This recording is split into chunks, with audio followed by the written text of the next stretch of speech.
Hello, my name is Jesse Glick. I work for CloudBees. Welcome to plugin development for Pipeline. Just briefly about myself. So I've worked at CloudBees since 2012 on all kinds of things Jenkins.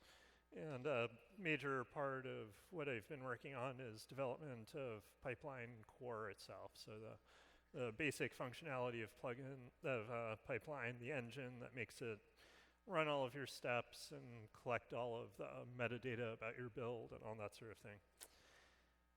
And so I've personally done a lot of plugin compatibility for pipeline or served as a reviewer for other people that are doing that. So I hope almost everyone here has at least a basic idea of what pipeline is. And so just briefly why you would care about supporting it or what it means to support it from Jenkins plugins. So it's a major portion of the user experience of Jenkins 2.0 and Jenkins 2.x really at this point, in that it allows you to do CI or CD as code, allows you to create definitions of your jobs as code. And I'm going to talk about sort of two different levels of integration that you can have inside Jenkins. So kind of the basic level that I'll talk about is just plain feature parity with traditional freestyle Jenkins jobs. So if anything that you're able to do in a freestyle project, you want to make sure that something comparable to that also works in pipeline. And I'm also going to talk about special support that you can add specifically for pipeline, so you can go beyond the kinds of integrations that are possible in freestyle projects and allow for richer workflows. So first I'm going to talk about some of the architectural reasons why plugins just aren't magically compatible. So I often get asked, well, why can't you just make everything run exactly the same in pipeline automatically? And I'll talk about why that doesn't quite work and how that affects the kinds of things you need to do to support it. And then I'm going to give some demonstrations of two levels of compatibility in an example plugin and show you the actual code process you need to go through to do this kind of conversion and how you can test it.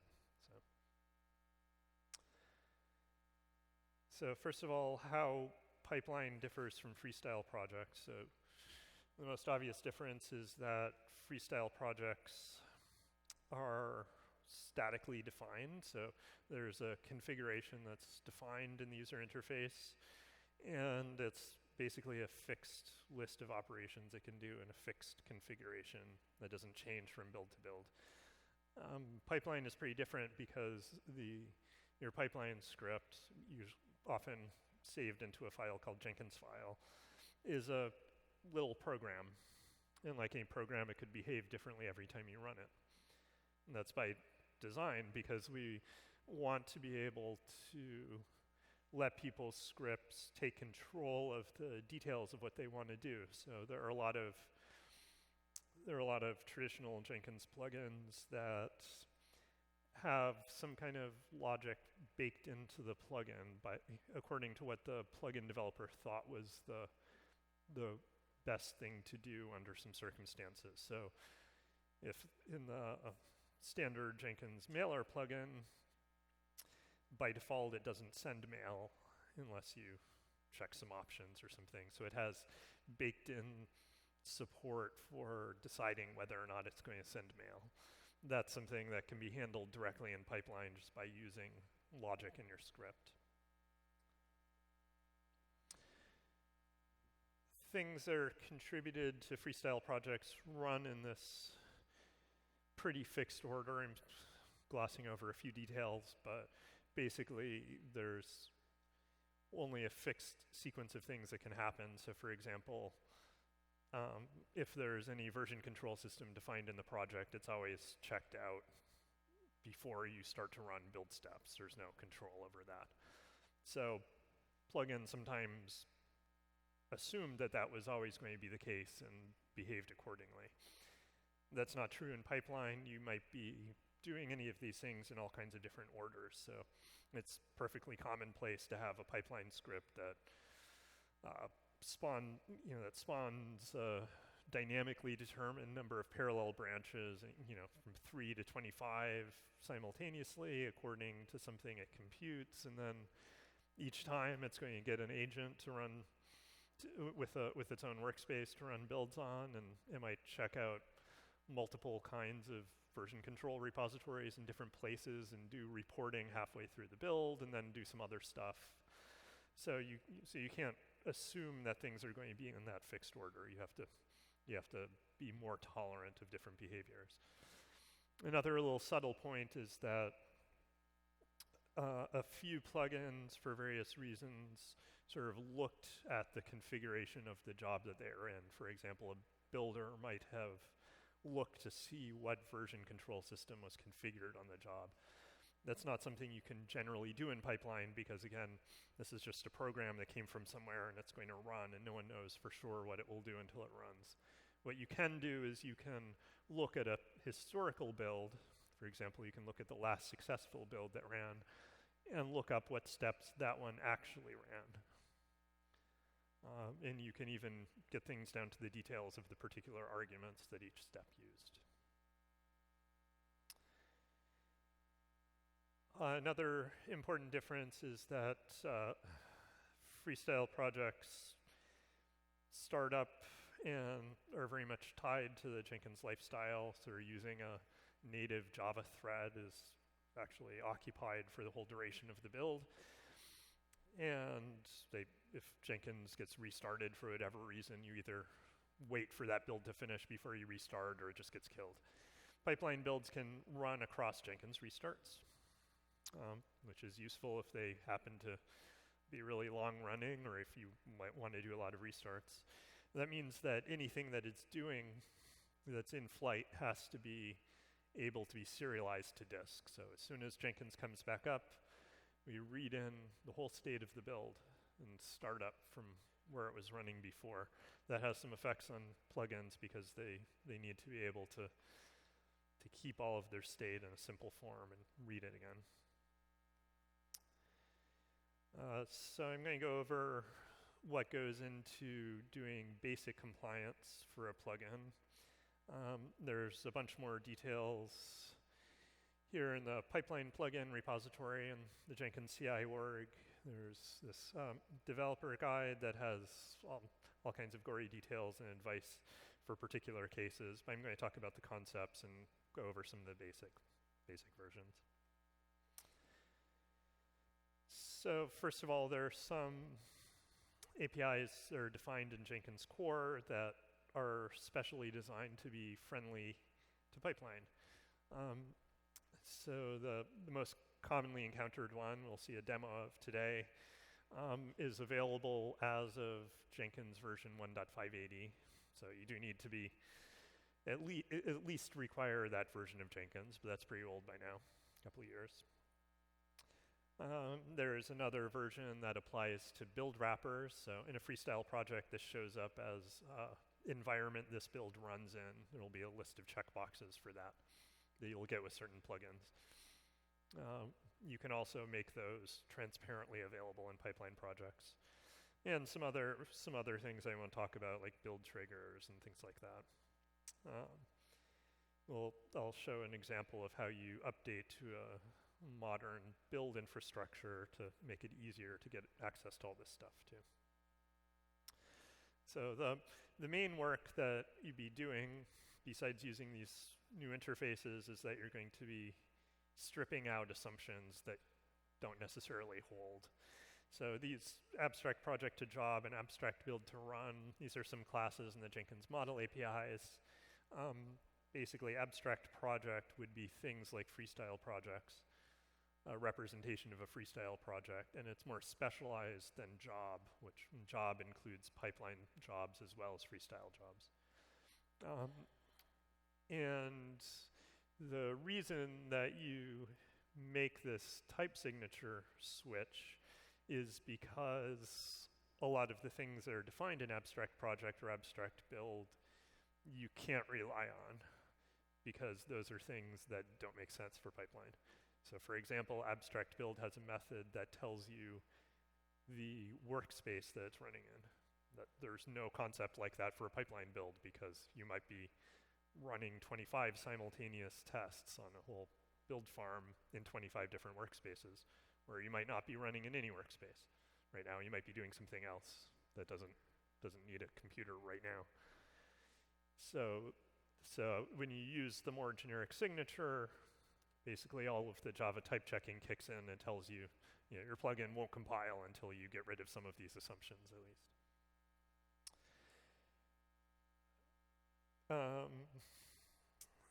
We'll skip some of the details about variable scopes and things, but sort of the next major thing that you would wind up doing is normalizing what we call data binding. So whenever you, in Jenkins classic user interface, whenever you see one of these configuration form snippets, so you say add build step and it shows you, and a new little chunk appears in your freestyle job configuration that has a bunch of fields that you fill in. This is all called data binding, and there are certain patterns that are old and certain patterns that are new and recommended. And for good pipeline compatibility, you need to be on the recommended version, which is usually actually easier to write and easier to understand. So it's a net benefit for you anyway. But the reason that's required for pipeline is because by doing everything in a really uniform, convention-based way, we're able to automatically map all of those configuration form fields to function calls in Groovy. So we just get everything to line up automatically. The only special thing here is the first item is a symbol, which can become a function name in pipeline. And that even that you can find some use for in freestyle projects if you're using Job DSL plugin.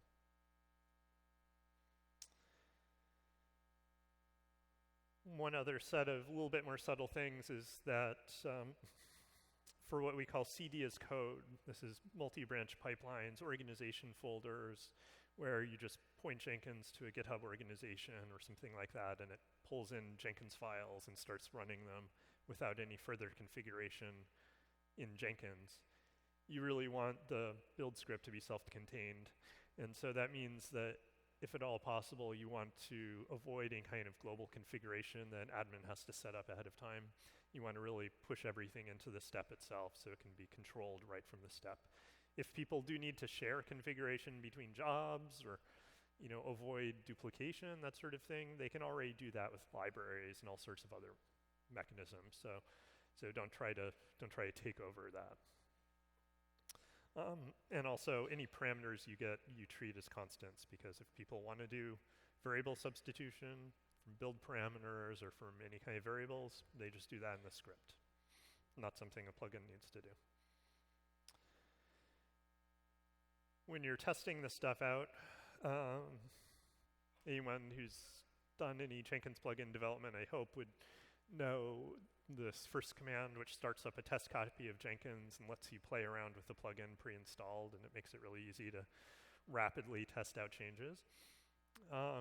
Specifically for pipeline, you can try going into the pipeline syntax page. I'll show a demo of that, and that lets you see that things really work.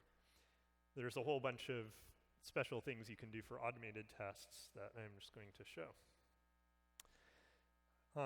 Anyone interested in following along at home, probably from the back of the room, you can't see that URL. So this is github.com/jglick is my account, and /wfdev. And this repository has the full source code for the master branch has the original freestyle only plugin, and pipeline branch has the changes that we're going to make in order to make it pipeline compatible. So briefly, we have a plugin here. Is this font size visible to people closer to the back, or do I need to make it bigger? Anyone? A little bit bigger? Yeah. Yeah, my eyes aren't too good either. So. Maybe that's a little bit better, I hope. Possibly go a little bit bigger. So this is a build step builder. This is something that would show up in a freestyle project and it's kind of the main section, add new build step. When you select the build step, it would say, this would be the title from the drop down that you get. And in this, so here you see that it's asked to run the step.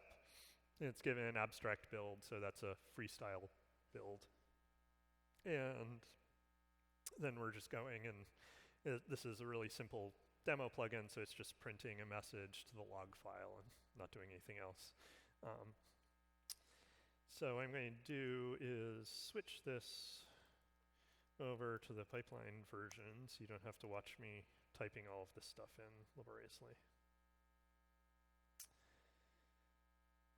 So the first thing that I've had to do is update my build infrastructure. So if you don't know Maven, don't sweat the details too much, but basically I'm using a new definition of how plugins are built. This is the newest available version. And I have to say the minimum version of Jenkins I'm compatible with. Here I'm selecting Jenkins 2.7 long-term support series is a pretty common baseline to use for stuff like this.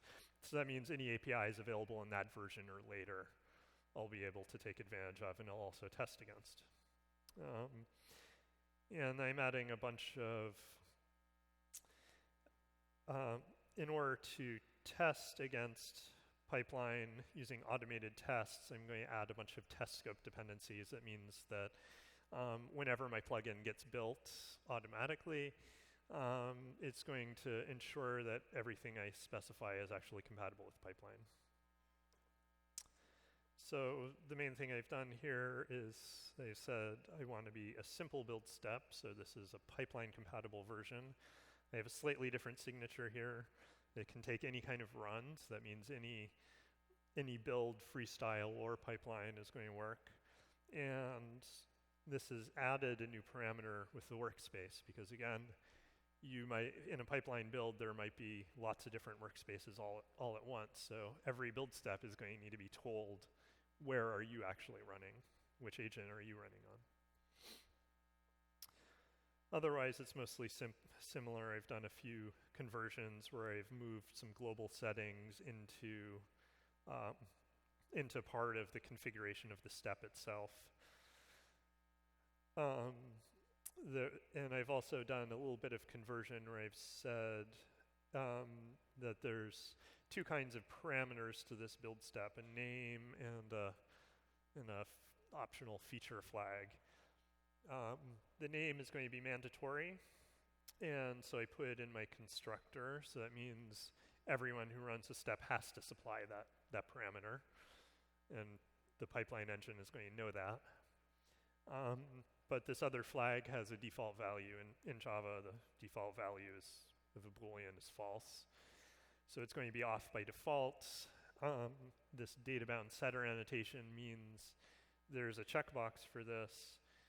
And if we go to the configuration screen for it, so this is the form that would show up, say, in a freestyle project. This is the checkbox that it's bound to, and we'll have a default value for it. So let's run this and see what it looks like.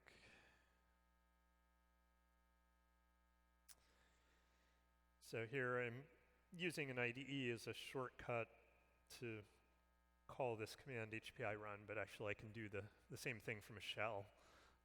I have heard that a lot of people are filing patches for various kinds of plugins, and they don't use, people who aren't normally Java developers and they don't use an IDE for things, you're going to be in a lot of pain, basically, if you're using a plain text editor.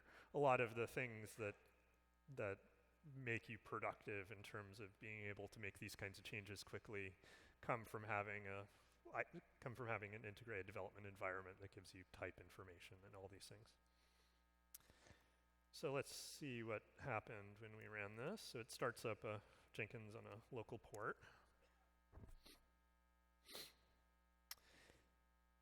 So my plugin is still going to be compatible with freestyle projects. So I'll show that by going to create a freestyle project, and you still have a build step or with my plugin's build step available here. So I'm going to say hello to myself, and so if I build it, I should see that message printed to the build log.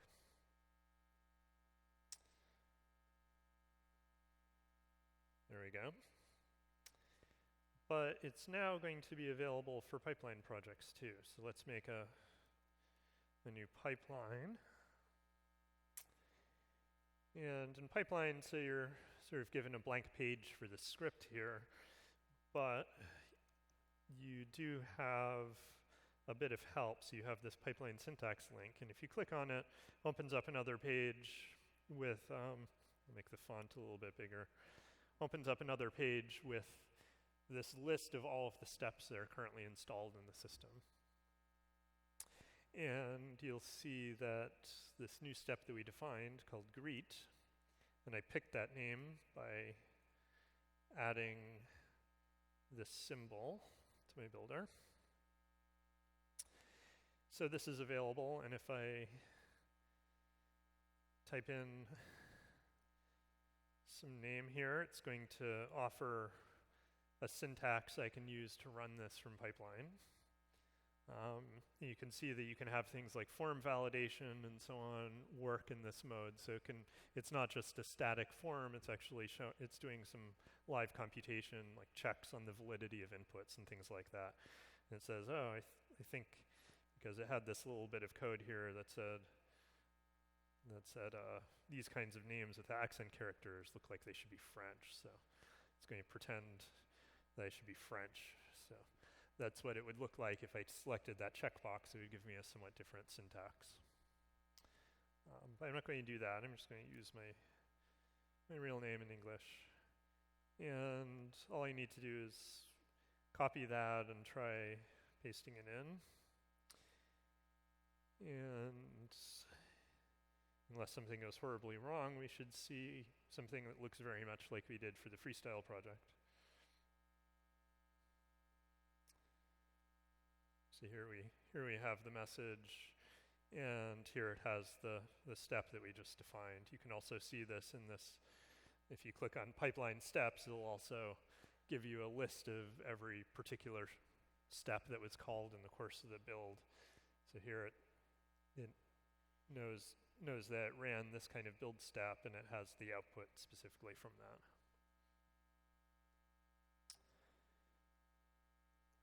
So that was a description of how you can take something that worked in freestyle and make essentially the same thing work also in pipeline, but you probably want to go beyond that and take advantage of some of the special features of pipeline that you can't get from freestyle and have richer integrations. So there's another guide that talks about this in a little bit of detail, and I'm going to talk about basically what that looks like. So a custom step is something it's an extension in Jenkins, something supplied with the plugin that adds a new function to the set of things you can call from your Groovy script. Some advantages over sort of the generic build steps and things in freestyle, you can do some special things on what we call the flow graph. So the set of things that appears in pipeline steps, you can do things like add actions to it, add some metadata to it that can appear in Blue Ocean. It can be used for various other plugins as APIs. Some steps run asynchronously, so they might go to sleep and then come back in response to some kind of external event. And in pipeline, you can do that without tying up an agent in a workspace, and you can do it across Jenkins restart. So you can go to sleep, and then Jenkins can be restarted to do a plugin update or something like that. And then when it comes back up, your step is still running, the event comes in, and you resume where you left off.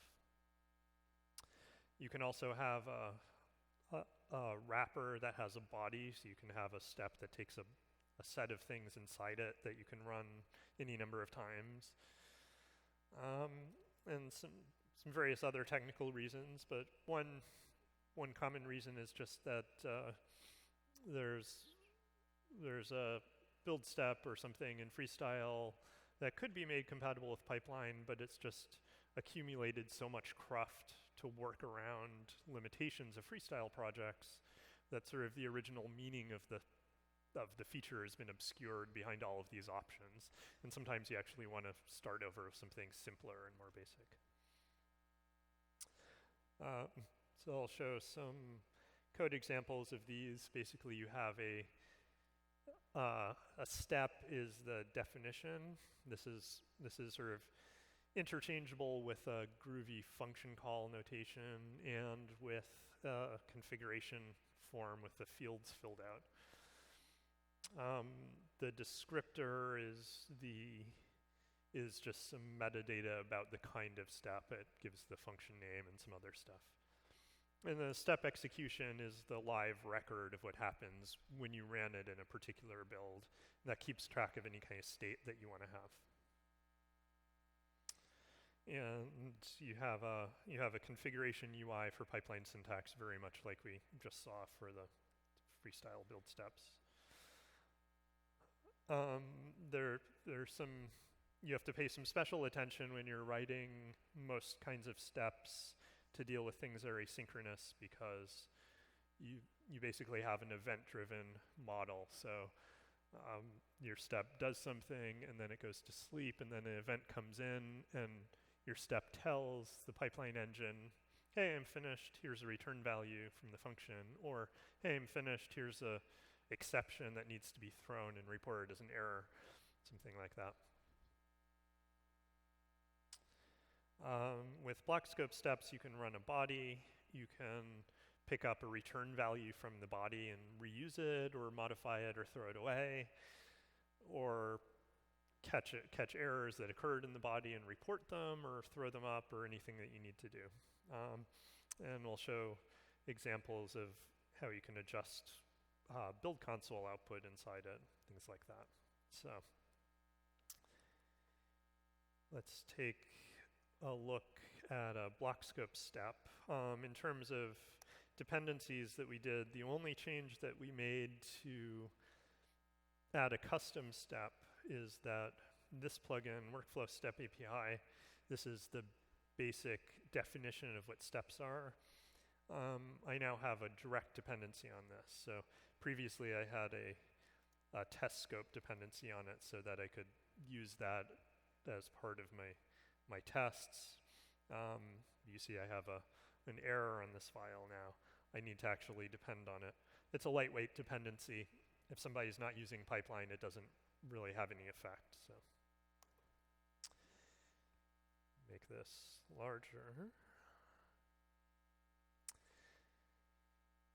So here we have a step that's going to run a body, and it's going to count how many times something appeared in the output of the body, and it's going to actually return that as a return value from the function. So if I switch to a smoke test for it, you can see what it's going to look like and how we can test these kinds of things.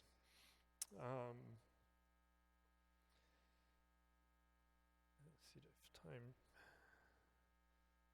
I guess I kind of skipped over the test cases for the freestyle compatible builder, but we probably don't have time to cover it.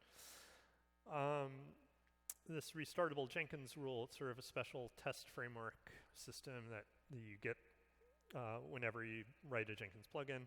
This allows you to simulate Jenkins being restarted in the middle of your test. So this is pretty important for all sorts of pipeline things, because we are also using this special step that's only available in test code called semaphore. This basically stops and waits for the test to tell it to do something, either succeed and return a value or throw an exception. And so the test will just run up to that point and pause, and then you can do something or check some condition and then continue from that point. So here I've created a new pipeline project, and I set the script, the Groovy script I want to use in it. And here is my new step that I've defined. I pass it an argument which will be a name variable. And then I'm going to print some output to it. Let's start this running so you can see it run. I'm going to pause, restart Jenkins, then do some other stuff, wait for it to get to another point, restart Jenkins again, and finally let the step complete. And we expect that the string got printed out 3 times in the course of the build log, and so we're going to expect it to show up that way. Okay, of course that didn't work the first time. Let's try it again. And this is also using another bit of test framework that lets you watch the build output as the build runs. It'll just show up in the test output so you can sort of see exactly what it's doing as it's running. So it started up a test copy of Jenkins on a random port for 5761 here, and then quickly runs past. So that was actually starting Jenkins 3 times and doing a bunch of stuff in the middle. So it ran my step, and it ran some other echo statements to print some messages, and at the end it in fact counted 3 times that a message appeared in the build log. So going back to what the code is doing, you have it configured with a name that you're looking for, and once the step starts, it creates this new execution. This has all of the state that the step is carrying over while it's running. So it keeps track of the name that was passed in, and then it has this integer field that's going to be persisted even across a Jenkins restart. And when it runs, it's going to say, I want to run a body. So a body is the stuff that's inside these curly braces. All of that is the body of the step.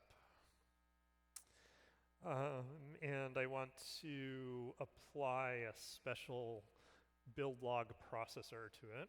So it's an extension point you can use from a pipeline step. And I'm going to have a callback that's done when my body finishes. So the log processor is going to sort of take all of the output that I get from the build log, and it's going to look for the name that was supplied. And every time I see an occurrence of that name, I am going to boldface it using some Jenkins APIs to apply a special font to the output, and I'm going to increment my count. And then when the body is done, either the body failed, in that case I'm going to pass on the failure, so I'm going to say, yeah, just make the whole step fail, there's some sort of error. If the body succeeded in the normal case, then I'm going to return the count of how many times this name popped up. So let's take a look at this running. So here's our step, count greetings, and it asks me for a name, and then it says it's going to look like this. It's going to say count greetings Jesse, and then take a block. So I'm just going to copy the first line of this into my script. So let's go reconfigure the job here. I'm going to modify it a little bit. I'm going to take the return value from the step, so I'm assigning it to a new groovy variable. I'm not sure if I can make, yeah, I can make this a little bit bigger. There we go. And then I want to run this stuff a few times, so I'm going to use a little bit of groovy stuff to run the same thing on a few different arguments here. So it's just some groovy syntax for doing a simple loop. And then I'm going to print out how many times I ran. So let's see if that works. We'll save that and try it out. And we get build number 2, and if you go to the console output, here we go. So you see that I asked to run the greet step 3 times, all within the body of count greetings here. And each time you'll notice that boldfaced the name that it was given, and it counted the number of times that happened and returned that as number 3. So you're able to do these kinds of richer integrations. There's no equivalent to this really in a freestyle project that you could write, or it would be really, really awkward to try to do something like that. So you can use this as a building block for more complex integrations. So you have just a bit of time. I also wanted to show that for the other freestyle build step, I also wrote some new test coverage. So the basic smoke test that I wrote is, okay, just create a pipeline project, and here's the script I want to use, just node greet Jesse, and build it, assert that the build passes, so I didn't have any fatal syntax errors or anything like that, and I'm expecting a certain kind of output to appear in the build log. But there's other kinds of tests that you can run, and these are made possible by having other kinds of test utilities that are bundled in other pipeline-related plugins. So this classifier tests, one of the things that Jenkins plugins can do besides creating an actual plugin to deploy to the update center, they can also publish test utilities for other plugins to use if they provide some kind of infrastructure. So we're using some of these pipeline test utilities.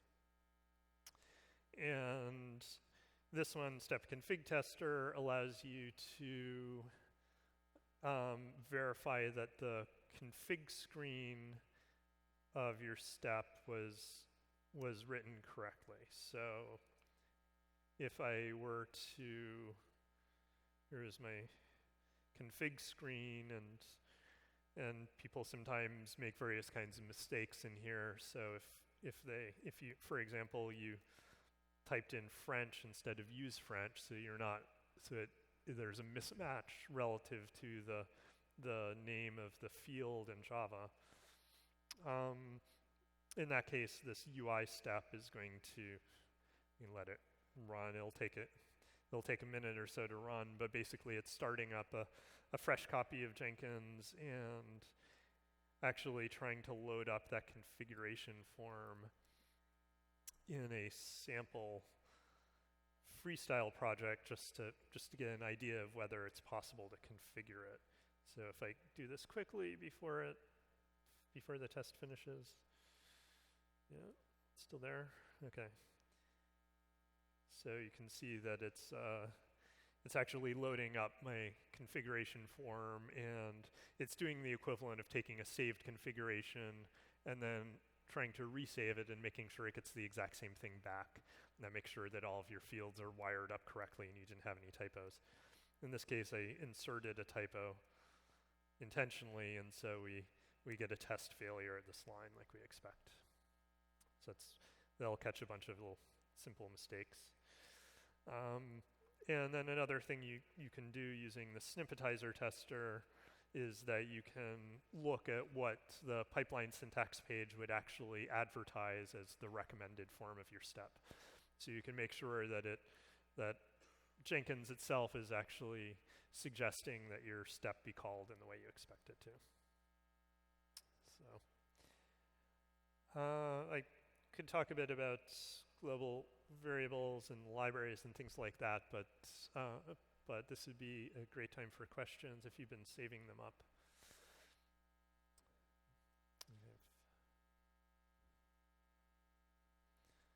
Okay, questions? Okay, please interrupt me if you think of something. Yeah.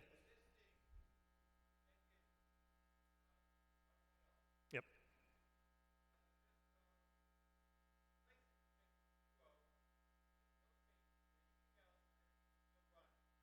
Yeah, so the question is, if you were starting with Jenkins 1x and you just pretty much upgrade to Jenkins 2x but don't change anything else, will things still run the same way? And yes, they should. If not, it's a bug that we need to fix, but in most cases, yeah, it'll be fine. So this talk was really about if you want to be able to use pipeline features specifically, but the way that freestyle projects work in Jenkins 2 is exactly the same. So there is really no difference in that sense from 1x to 2x.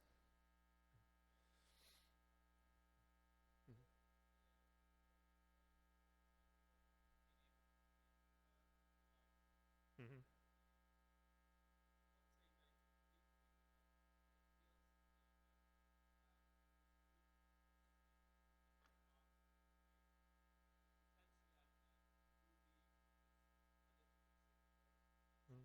Mm-hmm. Mm-hmm. Yes.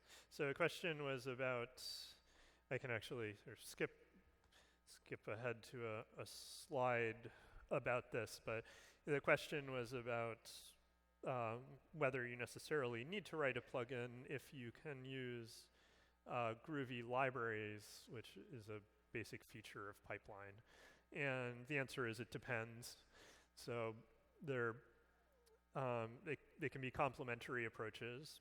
Basically, things that really need to interact heavily with Jenkins core APIs or sort of provide new primitive abilities usually would be written as steps in a plugin. But if you want to do something that's sort of more of an opinionated pattern, or best practices in a reusable format that can compose other kinds of primitive steps into a higher level thing, that makes sense as something that can be written as a library and shared. And there's some overlap. So libraries, if they are marked as trusted, that means that they've been installed by the administrator globally to Jenkins, and security checks are turned off. In that case, then they can access Jenkins internal APIs, so you can call the same kinds of APIs that plugins call, but you should sort of tread lightly there. It's definitely not, it's not the optimal way to call those APIs. In terms of performance, yeah, there's overhead for any kind of Groovy execution. Basically, in the context of pipeline, it's running a kind of a Groovy interpreter to support both security checks and the ability to keep on running after a Jenkins restart. So it's not running at the full speed of compiled regular Groovy, and certainly not running at the speed of code that you would write directly into a Java plugin. Right? So if it's performance sensitive, that could be an issue. Most of the time, things that are really heavyweight, you would be offloading into some process that you'd run on an agent anyway. So the part that Jenkins is doing is usually just kind of gluing some things together and putting up some reports. So the performance isn't usually that big of a deal. Yeah. Anything else people have? We're just about out of time here. I'll be mostly around the Ask the Experts booth in the Jenkins area. So if people, I only had time to give sort of a general survey of the kinds of things that go into this. So if you have specific questions, you're interested in trying to do this kind of thing, definitely come up and talk. So. All right, thank you for attending.